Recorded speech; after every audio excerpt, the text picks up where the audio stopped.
There's no feeling more intense than starting over.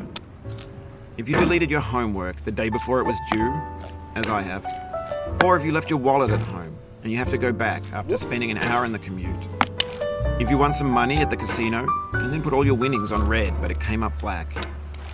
If you got your best shirt dry cleaned before a wedding and then immediately dropped food on it.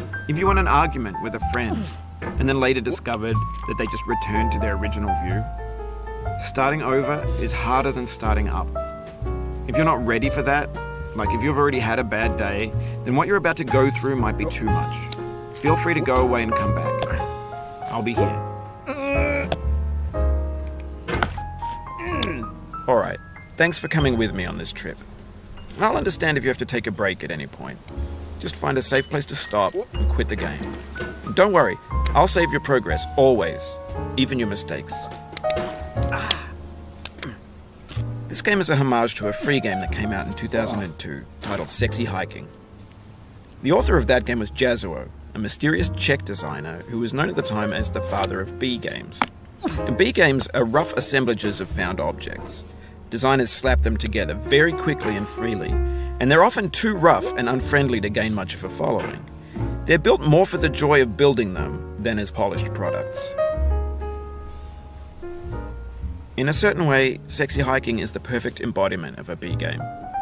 It's built almost entirely out of found and recycled parts, and it's one of the most unusual and unfriendly games of its time.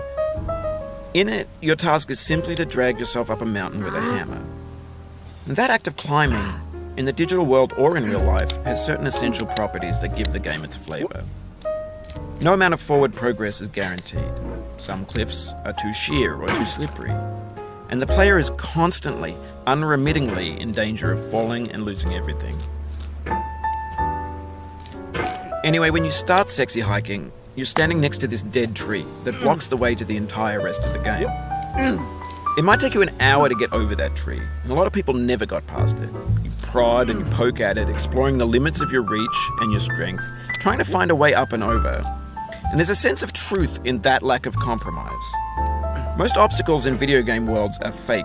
You can be completely confident in your ability to get through them once you have the correct method or the correct equipment or just by spending enough time. In that sense, every pixelated obstacle in Sexy Hiking is real. The obstacles in Sexy Hiking are unyielding, and that makes the game uniquely frustrating. But I'm not sure Jazuo intended to make a frustrating game. The frustration is just essential to the act of climbing, and it's authentic to the process of building a game about climbing. A funny thing happened to me as I was building this mountain. I'd have an idea for a new obstacle, and I'd build it, test it, and it would usually turn out to be unreasonably hard. But I couldn't bring myself to make it easier. It already felt like my inability to get past the new obstacle was my fault as a player rather than as a builder. Imaginary mountains build themselves. 20 minutes later.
For years now, people have been predicting that games would soon be made out of prefabricated objects, bought in a store and assembled into a world.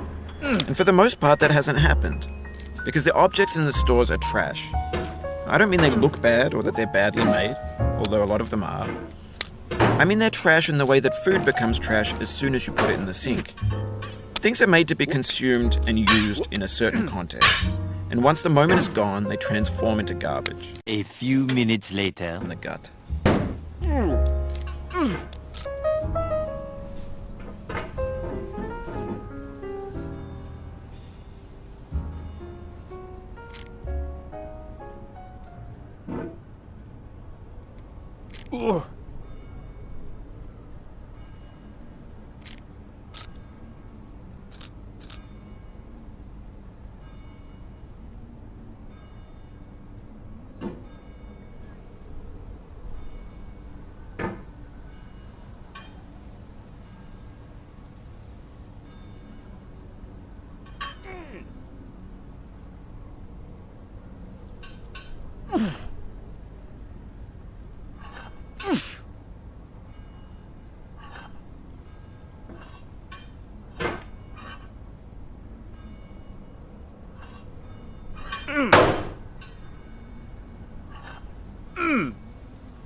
Maybe this is what digital culture is.